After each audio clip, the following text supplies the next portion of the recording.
Hi, everyone. Welcome to our August Hope session, Reconnecting with Joy and Purpose through Intuitive Vision Boards. I'm Heidi Parker. My pronouns are she, her, and I'm the programs manager here at UCLA Arts and Healing, and I am your Zoom host today. This program today is presented as part of our free Hope series, Healing Online for People Everywhere, which we created to support the resilience of our global community through our social emotional arts. And I am grateful that you all are here to create together today. Today's program is in a meeting format, so please keep yourself muted until prompted otherwise. And we suggest you stay on gallery view throughout the session. If we spotlight an attendee, you can switch back to gallery view once we remove the spotlight. We are recording today's session to be shared on our YouTube channel, and you are welcome to leave your cameras on as you feel comfortable, as we'd love for you to actively participate. You are also invited to use the reactions feature to support each other when sharing. To help with efficiency, please raise your digital hand while prompted for questions and comments. And if you have the latest version of Zoom, the raise hand button is at the bottom of your Zoom screen under reactions. You can also find it by clicking on the participants button. Before we begin today, we would like to start by acknowledging the Tongva Nation, on whose land the city of Los Angeles, where we are based, rests today. We hold respect and gratitude for the Tongva people who still consider themselves the caretakers of this land. And by their example, we are reminded of our responsibility to our planet and to one another. So let's take a moment in our own way to honor the Indigenous communities of past and present on whose land you are joining from today.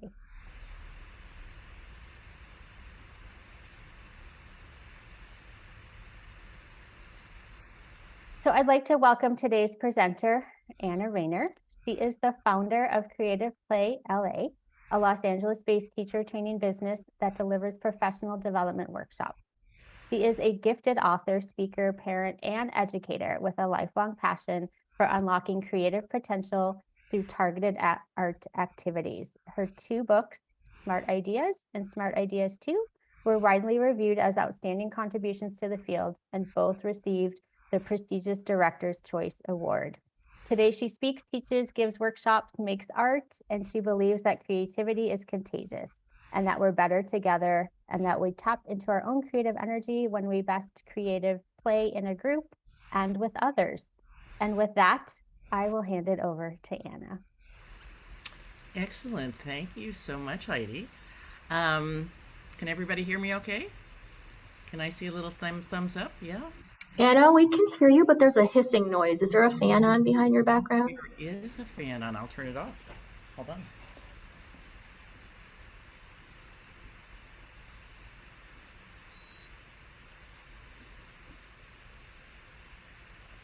And another option I do have some earbuds, which sometimes help. Let me put those in real fast and see if you can hear me even better, because sometimes people tell me that improves things.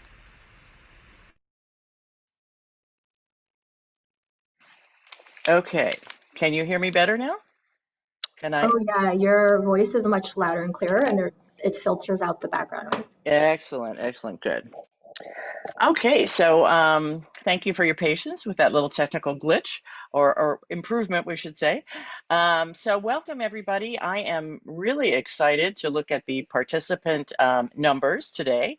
I see we've got 40 people attending, and I know we had even more sign up, but I'm just delighted that this many people have taken time out of their day, that you've taken time out of your day, I should say. And we're not going to have too much setup because we want to get right into it, get our hands into it and have some fun. So let's see if I can toggle through. Now, hold on. We had this. Hold on. Oopsie. Hi, everybody. I'm going to see if we can get the screen share going and toggling through. There we go. Okay, so Heidi, are you finished with all your setup? Can you hear me okay? Hi, Anna. Yes, I am finished. Okay, Thank good. you. I just wanted to make sure. All right, so here we go, everybody. Again, welcome. And here's a little picture of some of the many, many different workshops that I've done over the last 5 years on vision boards.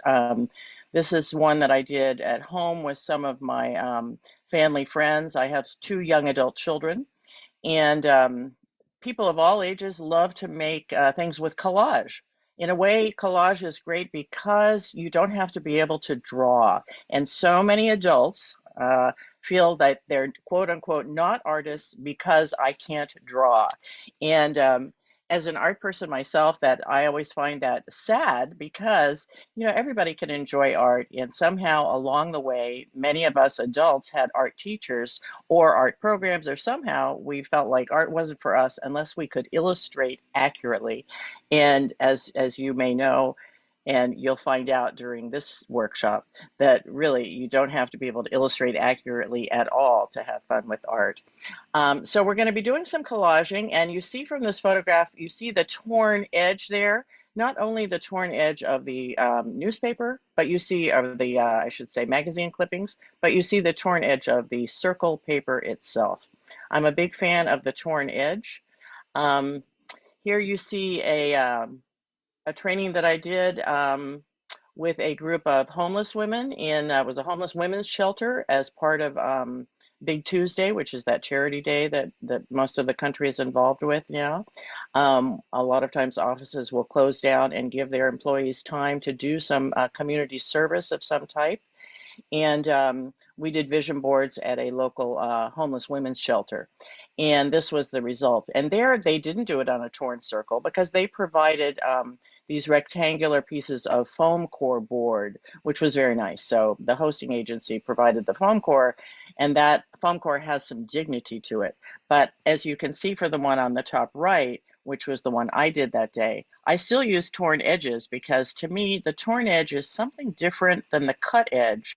It's a little more organic, and you also develop more of a relationship with the image that you're working with by taking the time to slowly tear it. So slowing down and really, they say that, a quiet mind, creativity flows from a quiet mind, and, take time for art. You need time to really slow down and let the flow of creativity begin. You need time to get out of your head and into a body experience. And, we don't have but an hour today, but that is enough time to get there. I've done the 1 hour sessions a number of times now, and I've kind of consolidated, reduced them down to what I think is the minimum to have a positive, meaningful experience. So the ideas that you have here today, you can take these ideas, here's an example, and you can expand on them later when you have more time, with your friends, your family, on your own, because everybody in an hour likes to have closure on whatever they're doing. Or I should say, I like to have closure. When you begin something, and sometimes you go to a workshop and they say, you can finish this later on your own. I hope you do. But a lot of times life goes on, you're busy, and you don't have time to finish it. So I do want to give you an experience that you can complete, but please know that you can expand this to an hour and a half or ongoing.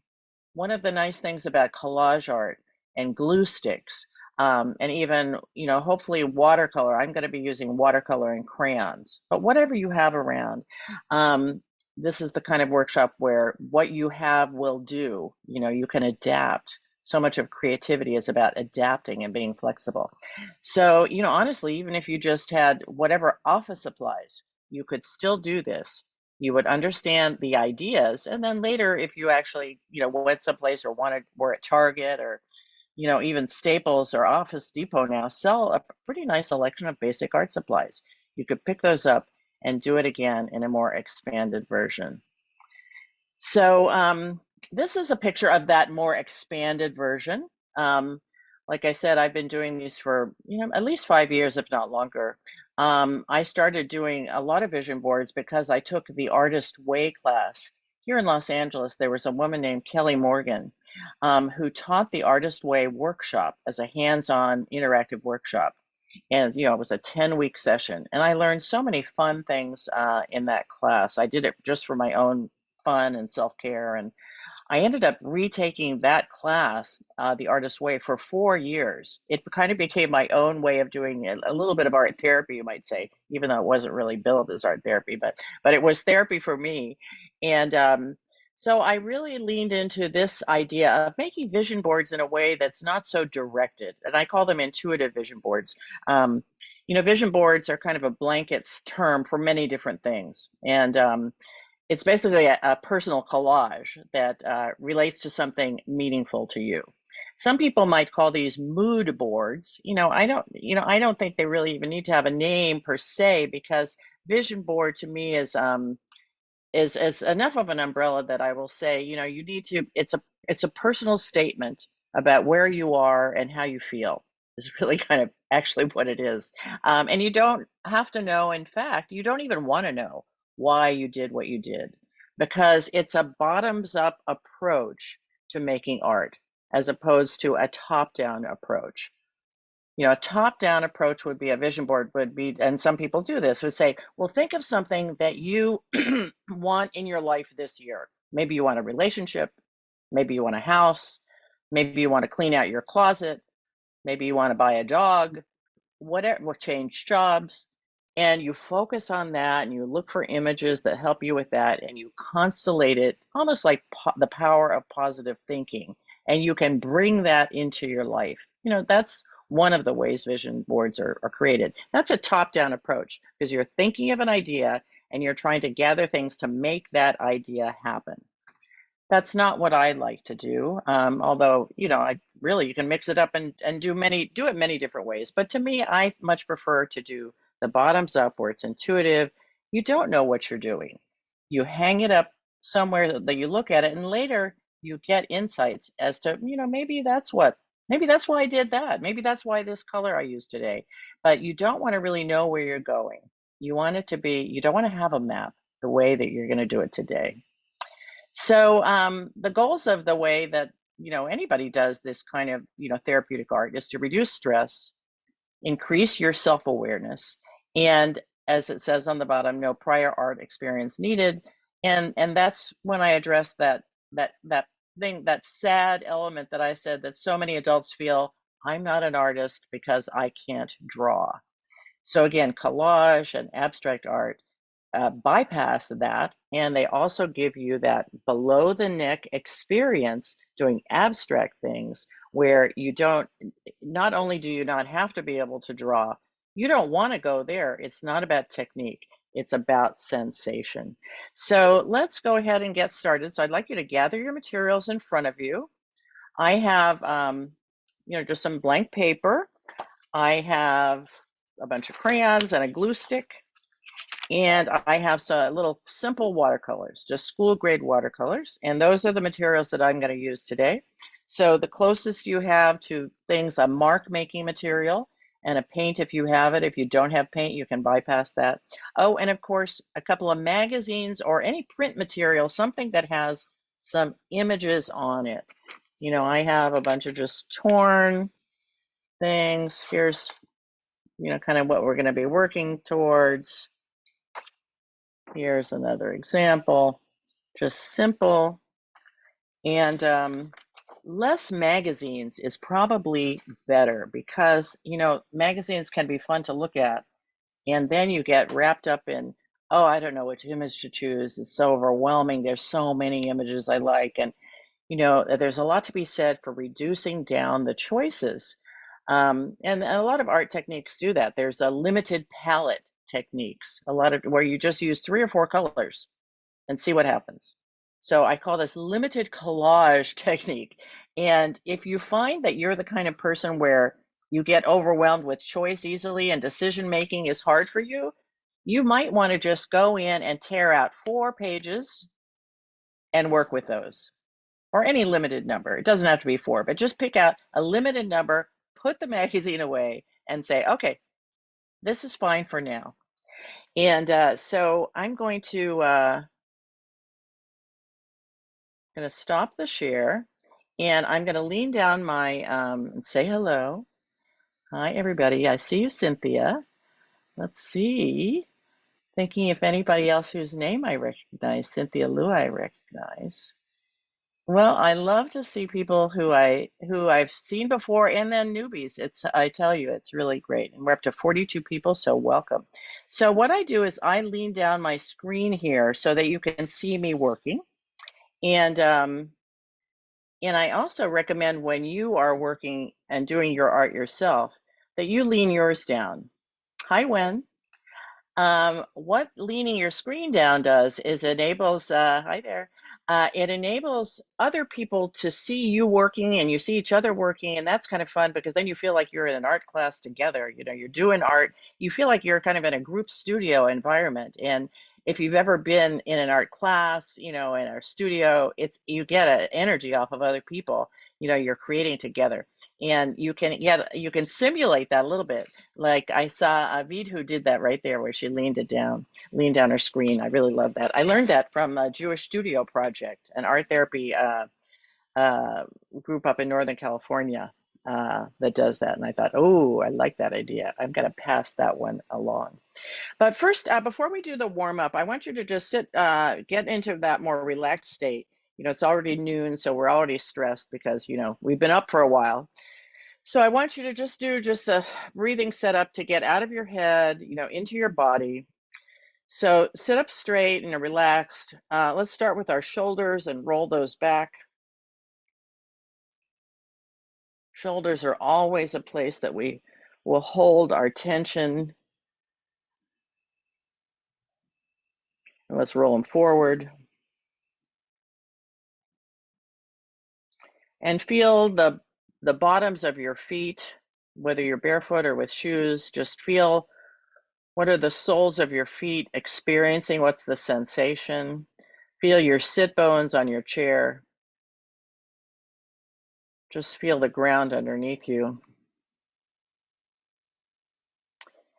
And then breathing, you know, we all know now, especially after COVID, you know, there's so much that you see everywhere in magazines, print materials, social media. It is surrounding us, the importance of breathing. So you don't have to be a yogi in India to know, you know, maybe 10 years ago, we weren't really thinking that much about what the breath does to calm us down. But now it's everywhere. And 3 tends to be the magic number. If you're able to pause whenever it is, like right now, or whenever you want to relax, if you take 3 deep breaths, that will actually have the potential to change your cortisol levels, your stress levels, and your physiology. So let's do 3 together. You go up through the nose and then out through the mouth. And remember that another good, I like to think in threes. Threes is kind of a manageable number. And if you think of breaking your lungs as you're respirating, as you're filling your lungs with air and oxygenating your body, and again, with the goal to get out of your thinking state into a more relaxed state so that your energy can flow as you're working with your collage materials. Um, think of the not only 3 breaths, but 3 parts to your lungs. And the first part is the bottom. So you're going to go fill the bottom by your diaphragm. Push out your diaphragm and fill the bottom. And test this before we even start. Just try it. Fill your breath, your diaphragmatic breathing, it's called. Fill the bottom of your lungs, and now fill the middle and feel it go out on the side. And then try to top it off. You know, your lungs are shaped like that. They've got kind of almost a pyramid shape, and you can top it off and get some oxygen in the top because normally not much gets in there unless you're doing running. So let's do that again. 3 parts of your lung and 3 breaths. So up 1 and out. You might even feel dizzy from that one a little bit. So we're all sitting down. If you feel a little faint. Up 2. Top it off. And out 3, and push it out, those 3 areas too. Push it out more than usual. Clear it out. And last one, up 3. And out. Okay, and now one time, roll your head around slowly.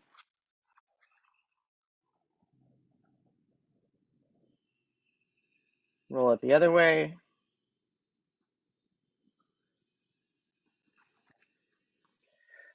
All right, and now get yourself a crayon or any kind of mark making material. And I'm going to tilt the screen down so you can see what kind of instruction, what kind of prompt I'm going to give you to start. All right, so normally when you are drawing with a crayon or any kind of mark making material, you'll hold it kind of like a pencil. And what you will do is you'll be working from your wrist, the rotator. And I want you not to do that today. I want you to lock your wrist as if you had like a cast on your wrist. So you're not going to move that. And I also want you now to imagine you're being rotated at the elbow. It's an axis, so you're just going back and forth. You might be able to draw like that with your wrist locked, but just from your elbow. But I want you today for your warm-up, you're not going to do that either. So you are going to lock not only your wrist, like you've got a cast, but you're going to lock your elbow. You got a cast there too. So now I want you to rotate around from your shoulder. And that's the motion I want you to use when you're doing your warm-up. You're going to make circle with your crayon as big as you can from your shoulder. And I'm going to tilt it down and show you what I mean by that. So watch what I'm doing here. So from my shoulder, I'm doing big, large circles. Try to fill up your page. Go ahead and follow that.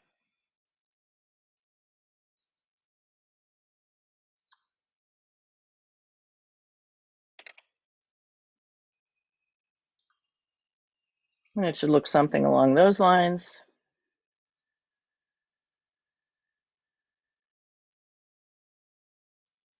And now I want you to take a different color. And I'd like you to continue with circles, but I want you to do two things differently. First of all, I want you to make your circle in the opposite direction that you did the first time.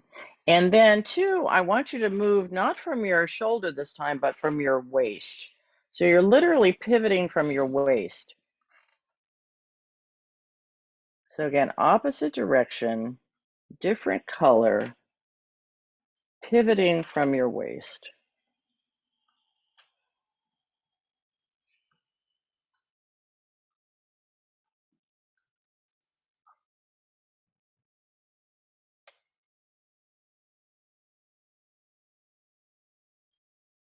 Okay, so let's hold up our results and see what we got here. Sally, thank you. Avery, Cynthia, Pauline, I see you. Sarah, Carol, I see yours. Michelle, thank you. Kelly's iPad, that must be Kelly.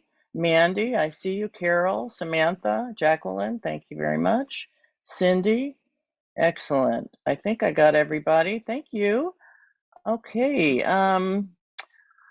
All right, let's continue our warm-up just a little bit more. So I'm going to tilt down again. And now I do want you to pick a different color again. And I'd like you to, this time you are going to go back and do some fine motor. You are going to be working from your wrist. But instead of grasping or gripping your crayon and controlling your line, I want you to wisp it around with your wrist and to make just sort of wispy little swirls and lines as if you were just drawing energy lines, and fill the inside of your circle. And then you can change colors and do some more energy lines, maybe now from your shoulder or your wrist. Do some more energy lines anywhere you like, but fill up that white center with energy.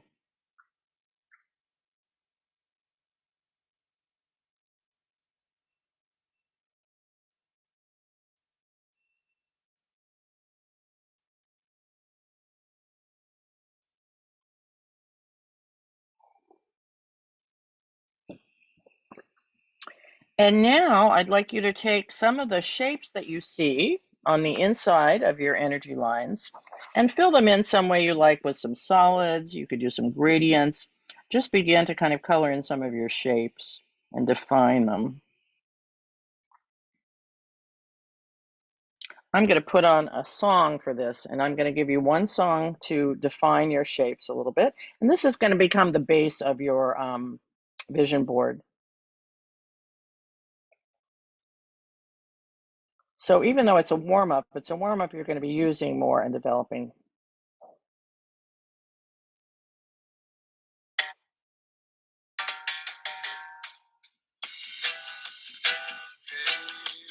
Oh, I forgot, you know, when I put my earbuds on, I don't think you can listen to my music. Yeah, so. We can hear it. Oh, you can hear Yeah, it. Good it's for a you. little Good. loud though. If you could, Okay. Is it too loud?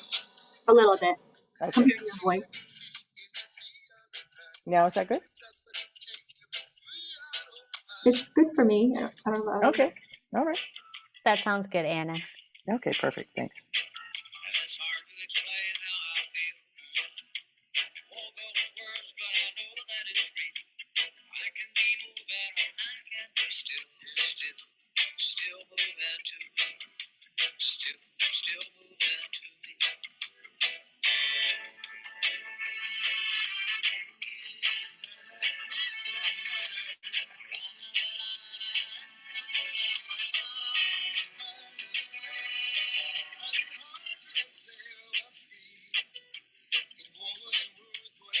And if you haven't made gradients, you know, where you've got shading, it's fun, especially if you're working with crayons. Crayons make excellent gradients.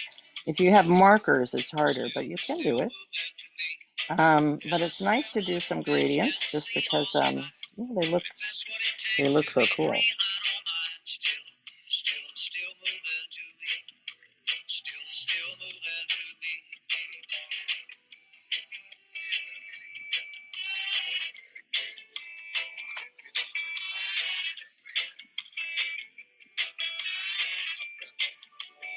And if you don't have experience with some of these art terms, gradient, gradient, I think,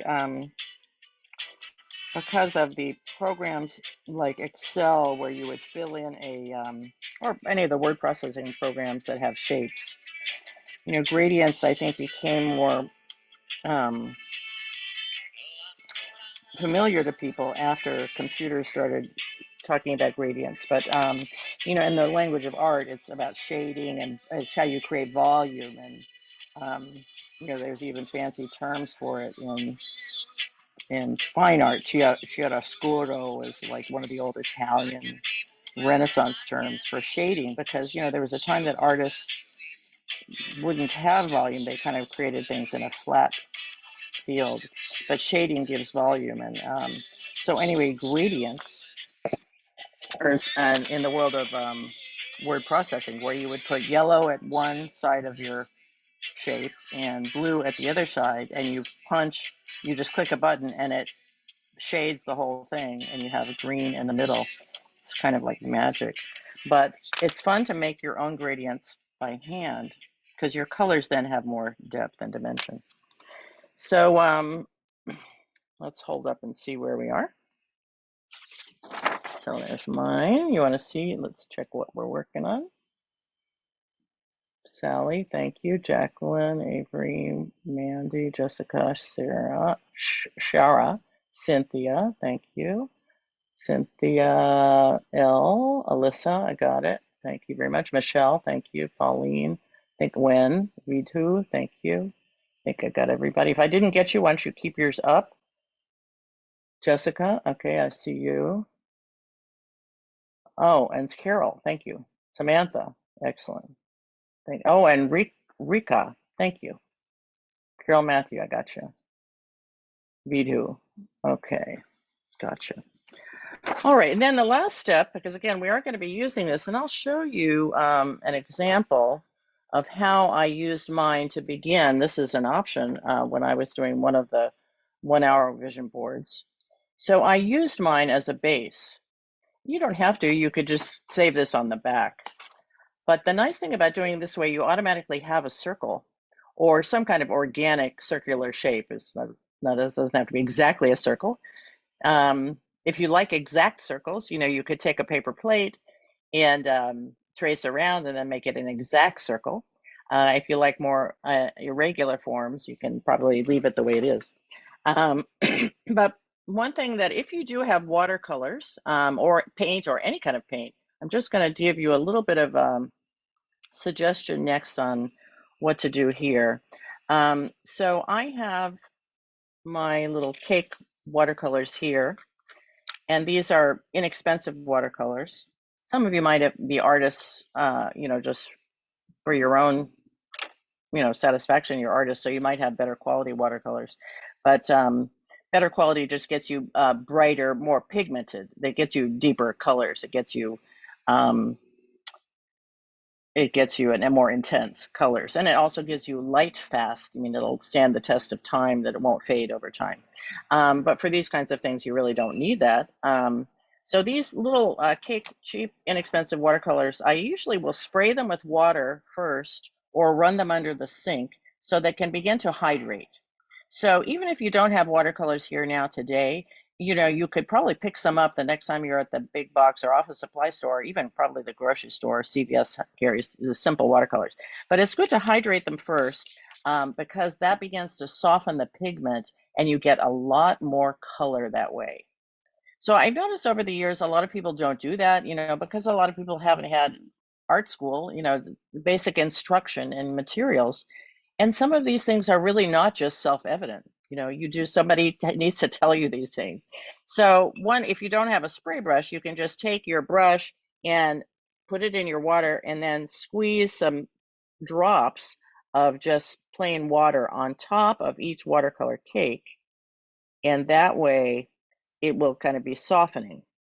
So what I'm going to do here now, just as a little demonstration, is I'm going to take, since I've got crayon on the inside, and since we're making a mandala, which I like to make in a circle, I'm going to ask that you for today, just keep your paintings on the inside, because then you'll be able to use that if you want for your vision board. So I don't want to get a whole lot of water on here today because I'm going to be gluing on top of it and I don't want it to be wet. So I'm going to demonstrate for you here, but I'm going to say if you're going to be working today, maybe you want to do this after you glue on your images. But I'm just going to show you, I can do watercolor one of two ways. I can just do washes, and I could do that after I get some of my images on there. So let me show you one here where I have, for instance, here's one where I have done the images. And so I'm going to take that and say I want to fill in here, and I can do a wash where I just get a kind of loose color to fill in the white. And where I did my energy lines, because of the, crayon is wax and water, then you get a really nice pattern and texture there.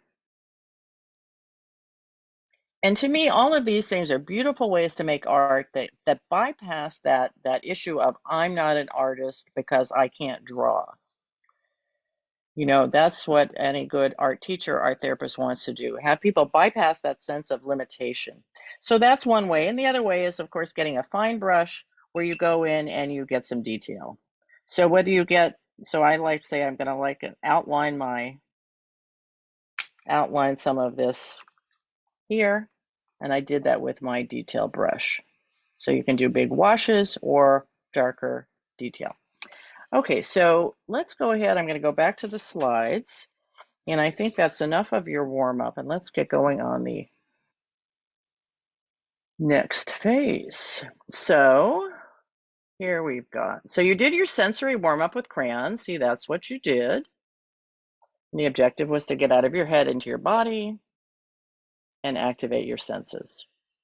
And I find that is a very, very nice way to kind of combine art with meditation, because you're doing the breathing, you're talking about body stress, and then you're actually making a body movement. So it's a nice transition, and everybody can do it. Some people still, because some people are so determined to think that I'm not an artist, that the minute they get a crayon in their hand, because they've been, it's almost a trigger for them of inadequacy, which if you're an art person, you think, I'm going to help that person get over that, because it's like there's an opportunity to feel creative that they deserve. And so you kind of want to, I want to remediate, I want to take away that block. It's kind of like math block, you know, it's like, I have a lot of that, like, oh, I need to do math as an adult. I need to do things and I need to get rid of my math block because it's not that hard. I can do this. And it's the same again for some people with art materials. So the two techniques I'd like you to try today or is to creating a round shape. And here I did put scissors out just because for the sake of time today, it takes longer to tear. But I love to tear because you can take your image that you just made, this one, and you can tear it very easily. And if you act quickly, you could do that today and you'll get a nice, what's called a deckled edge, you know, in the world of fine art, printmaking, you know, paper has that. It's called a deckled edge. It's irregular. And when you buy handmade watercolor paper, you know, you pay a lot more for the deckled edge because it has just been cut in a paper cutter. So you can create a deckled edge for your piece today, or if you just want to get to the next step, you can cut it out for today, and then later you can do your deckled edging. But here on the right, here's some examples that I've done over the years. Now I have the crayons there, you see, and it's just crayon and newspaper and glue stick. Over the years, I have bought a lot of little stamps that stampers, stamp pads and things. You know, I kind of got in, there was a mixed media movement that came out of like scrapbooking. And you can buy a lot of stamps that just have patterns in them that are not quite so structured. You know, it's not a picture of a pig or a frog. You know, it's not a stamp of a thing. It's a stamp of texture. And those work really well with therapeutic art because you can fill in some of that space. Like this one, you see, I didn't use watercolor. And sometimes one of the little tricks of the trade of how to make art look a little more finished is to fill in the white area. So I did it here with watercolor. I showed you how to do that. But another one, like on this one that you see on the slide, I didn't have any water-based paints, but I was able to fill it in with just some stamp pads and some patterned stampers, or just the stamp pad itself. You know, some of the stamp pads are so nice. You just turn the stamp pad over and you literally just stamp it on, you know. So anyway, those are just inexpensive little things that you can do to make your piece look, it's kind of more dignified. It looks like quote unquote real art, and something that you would feel, you know, you would enjoy looking at later. So there's some examples. And the other thing you can see besides just the tear is I like to tear those long lines because I like to create borders. You don't have to do that yourself, but it's a style that I like because you can not only create a frame, but you can also section off areas that are important. You can say, oh, I like this one. I'm going to create like a little border line around this image. So let's do that today. Let's take your, I'm going to leave this up on the screen for 5 minutes or so. So you're going to flip through your magazine, identify a picture or two that you like by its color, not by its image. Start with that because you can go back to liking the content. But first, let's start with, I just like the color, and tear it into colors. So I'm going to, again, put some music on and we'll take some time for that.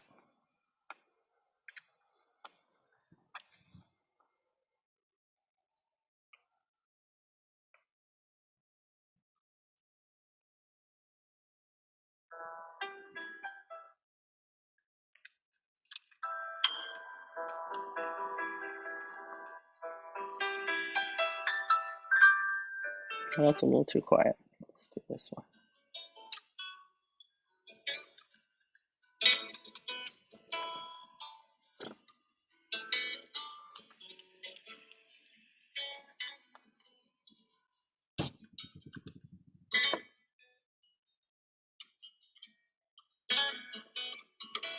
La canción es la vida que me arropa y después me desabriga. La más clara y oscura, la más verde y madura, la más íntima, la más indiscreta. La canción me da todo, aunque no me respeta. se me entrega feliz cuando me viola. La canción es la ola que me eleva y me hunde, que me fragua lo mismo que me funde. La canción, compañera, virginal y ramera. And don't forget to turn your screen down so we can watch each other.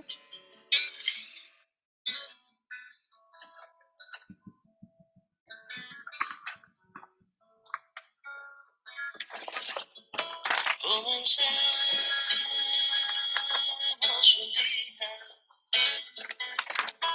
en los tiempos de siempre y todavía.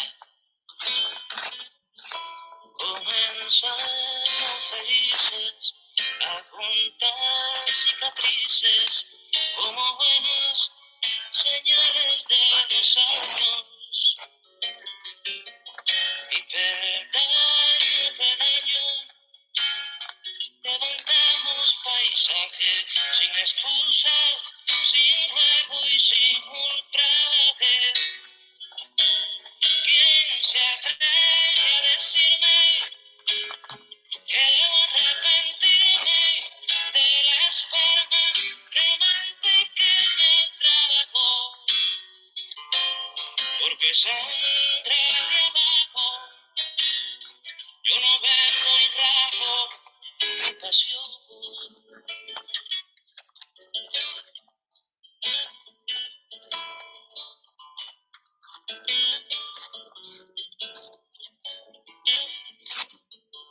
Entre drama y comedia he llegado trovando a la edad media.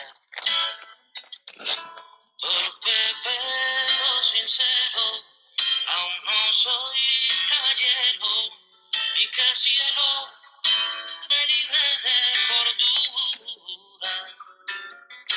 No me embriaga altura. So why don't you switch gears a little bit, whatever you're doing now, try to do something different for the rest of this, it's another couple of minutes. Shift it up.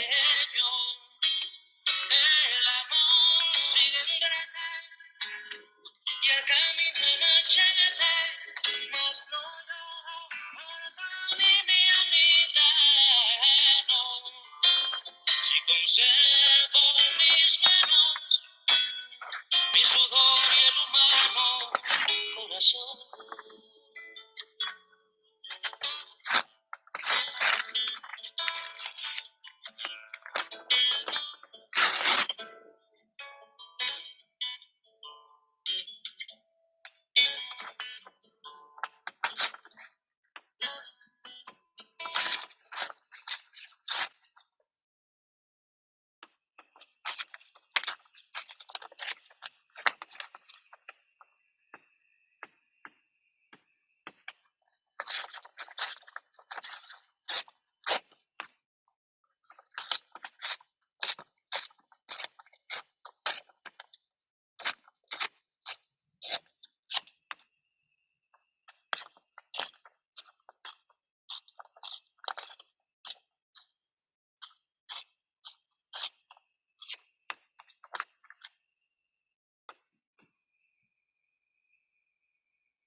So let's see, I put that message or the instructions up on the screen again. So you should have some small strips and a word or picture you like. So if you haven't done the next thing yet, try to find just one word or one focal point, one image, one thing to work with for the next 15 or 20 minutes.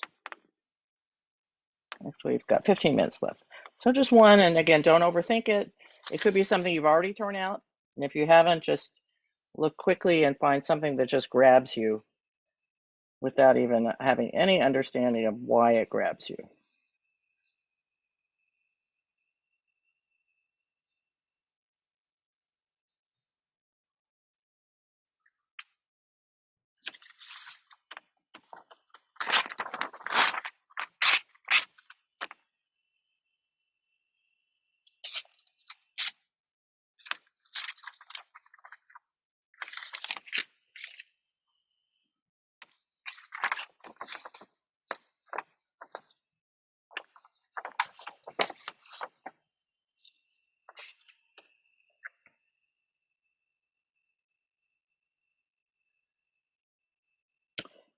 So I added something else to the screen here, which you don't have to follow this. This is a little pretty structured, but it's one idea that you could do.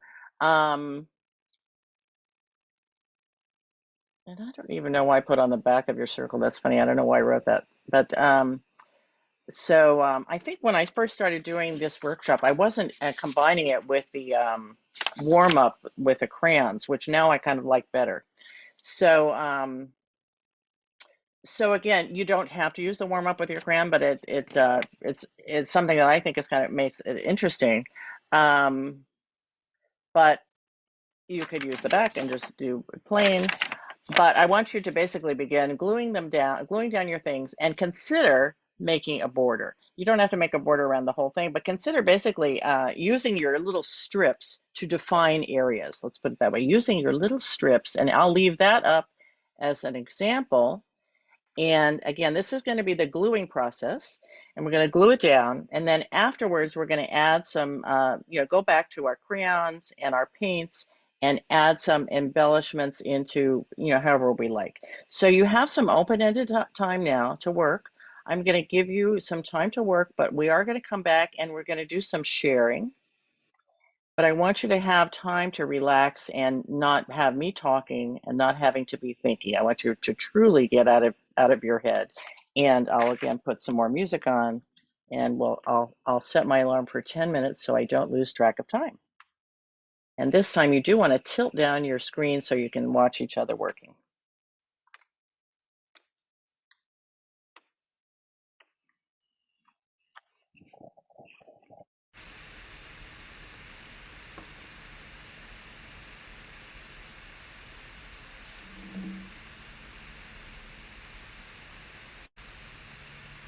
Anna, did you take out your headphones? Because we can hear the hissing again.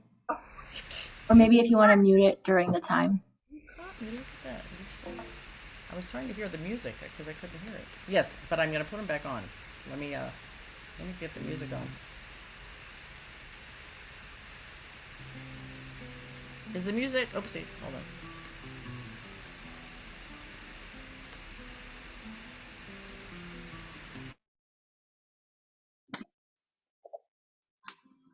Okay, Wen, I've got the earbuds back in, and can you hear the music just softly in the background? We can hear it, Do you Anna. have original sound turned on? Because it's a little twangy. I remember you were telling me, how do I do that? I know If you you were. don't know it, don't worry. I don't want to interrupt people's process. Okay, I'll do that next time. I remember you were trying to teach me that when we were doing the summit. No worries. No worries. We'll go with the twang.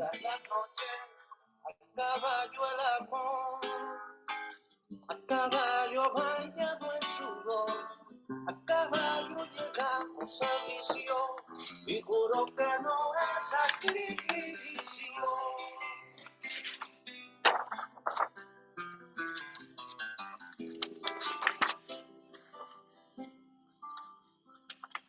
A caballo querría contigo tener una amistad, a caballo y temprano para que se alargue la amistad. A caballo andaría segura en la más saludable montura. A caballo los santos pervierten y dolor y tortura divierten. A caballo el amor, galopando hacia el premio mayor. A caballo pasando la liebre y un trovador cantando de fiebre.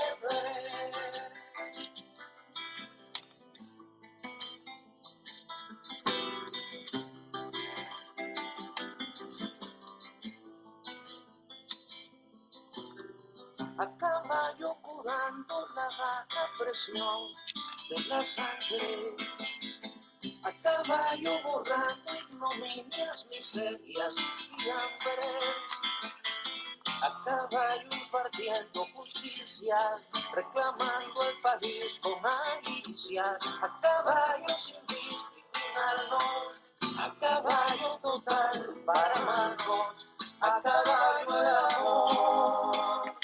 Desbocado a todo tambor, a caballo de tan necesario, me siento más revolucionario.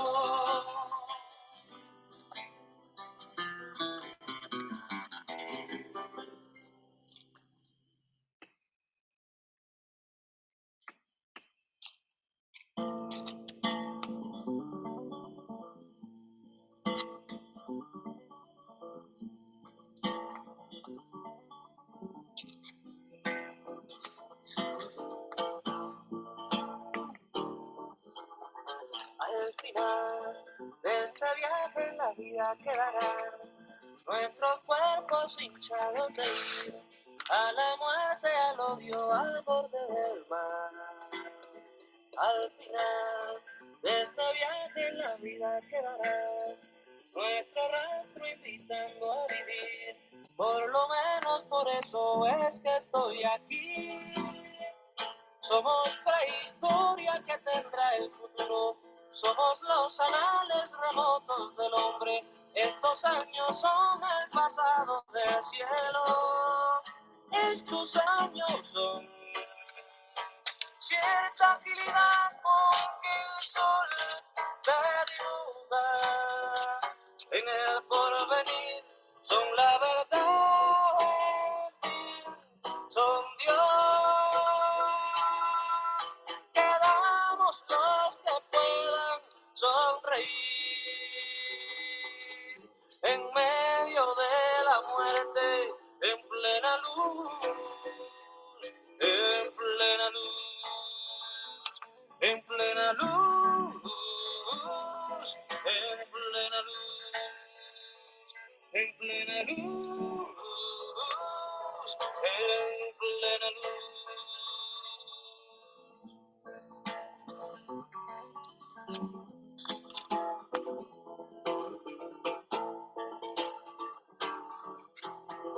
Al final de este viaje en la vida quedará una cura de tiempo y amor, una gasa que envuelva un viejo dolor. Al final de este viaje en la vida quedarán nuestros cuerpos tendidos al sol, como sábanas blancas después del amor. Al final del viaje está el horizonte, al final del viaje partiremos de nuevo, al final del viaje comienza un camino, otro buen camino, que seguir descalzos contando la arena. Al final del viaje estamos tú y yo intactos. Quedamos los que puedan sonreír en medio de la muerte, en plena luz, en plena luz, en plena luz, en plena luz, en plena luz, en plena luz, en plena luz, en plena luz, en plena luz, en plena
All right.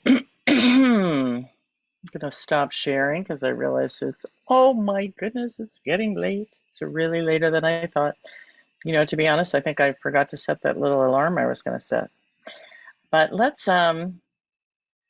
take advantage of the last few minutes because I know that many of you are at work or you've taken out an hour of time, and I'm so happy you did, but I know we don't have more than that time.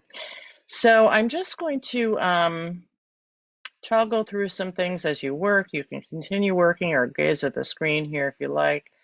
I have some personal values that I've got as a handout that are available that you can download for free from my website. And so if you like working with vision boards, having these little tools around, things that you can use when you do them yourself with other people or on your own are handy. So, there's a lot of lists for, what's important to you, values clarification. So I took some of my favorites and I put them up on a sheet, and let's see, I put them here. This is what they look like in real life. It's just, and I Xerox them, they're black and white. So if I'm doing a group in person, I will take some of these, just Xerox them and dig along, and people can cut them out and mount them on their piece. And sometimes I'll say, pick 3 things that are important to you right now, and just, it's a little, you don't have to find the image in a magazine or the word. And I also have some visuals. Those are the visuals that I have, and those those are color. Those to really be effective, they need to be in color. But those are also available as a free download, and you can find these to print out anywhere on the internet. Not anywhere, but I've been on Pinterest. You can find plenty of these, but I picked some that I think are particularly appealing. I've used these for probably 10 years. And I gave credit to the woman who created them. I just found them on the internet and I compiled them into a single sheet that you can print out. And if you're doing a vision board with a group of people, you can send it to them ahead of time as a PDF. I've got that. You can download it and have it in your files. And that way they can print it out for their group. So it's just handy little tools to make it easier for you to implement these later. So I do like to do a little plug for this book that I'm writing that I'm very excited to say that I have written a couple books in the past, but it's been a while. And now I'm writing a new one that's very appropriate for today's themes of being trauma informed. So especially after COVID and with the awareness that we all have about the mental health crisis, being informed of how to not re-traumatize people, how to introduce art activities in a therapeutic way without necessarily being an art therapist yourself. So some of you may be art therapists, that's why you came, but the average person is not. Art therapy is a pretty narrow field. It's a wonderful field, but it is a narrow field, and a lot of people don't have that training. But I like to say that, education and psychology do not have to belong in 2 separate silos. There's a lot of overlap. So you can take the principles of art therapy and apply them in many, many walks of life. Being mindful of the fact that you're not a therapist, but it doesn't mean that you can't use some of the tools and techniques. So I think that just about wraps up our time. I had been hoping to have a share time, like a break room, but that's what an hour does. It doesn't give you the time you want, but I hope you had a great time today. And Heidi is going to close with some information about upcoming trainings. Hi, everyone. Thank you so much for being here today. I'll just run through this really quick, and then I think, Anna, if we want to go back to gallery view, I think everybody can just probably take a quick minute to share. UCLA Arts and Healing has a number of upcoming trainings. Next week, we have Drumming for Resilience, and then we have a Hope session again in September. So we have some great programs coming up. I'll put that link in the chat as well. And then Anna, if you want to go back to gallery view and people can share while I do just really quick closing. Yeah, let's at least, breakout rooms are fun when you're on Zoom, and that way you have more time to share. But since we don't have that time, let's have people at least, I'm going to hold up what I did. I was having fun with myself on this today. So let's just hold up so we can get a visual view. Carol, you actually you evolved a lot of your imagery there. Vidhu, when it looks like people did have enough time to actually create something that has some dimension to it. Pauline, I haven't seen you on. Thank you for sharing. Let's see, when I see yours, let's go down. Cynthia, welcome. Avery, thank you very much. Jessica, I see you. Mandy, Carol, Samantha, who else have we got? Jennifer, thank you. Sarah, who did I miss? Oh, Shara, I hope I got that right. Oh, and at the bottom here, I can't see. Oh, Cynthia, thank you. Cynthia Boussier, thank you so much. And if I didn't call you out by name, why don't you just continue on there? Michelle, thank you. It's a little dark, but I can see a little bit of what you've done. Sally, thank you so much for taking the time to join us today. It's a privilege to be a part of this social emotional arts program and the Hope program. So I'm really happy that you came, and I hope you are too. See you next time. Thank you so much, Anna. And everybody, there is a survey in the chat. You'll be receiving a resource and follow-up email from me as well, and that survey will be in there. And we hope to see you at a future Hope session, and we hope you have a fabulous weekend. Thanks, everyone. That's right, it's Friday. Yay! Yay, happy dance.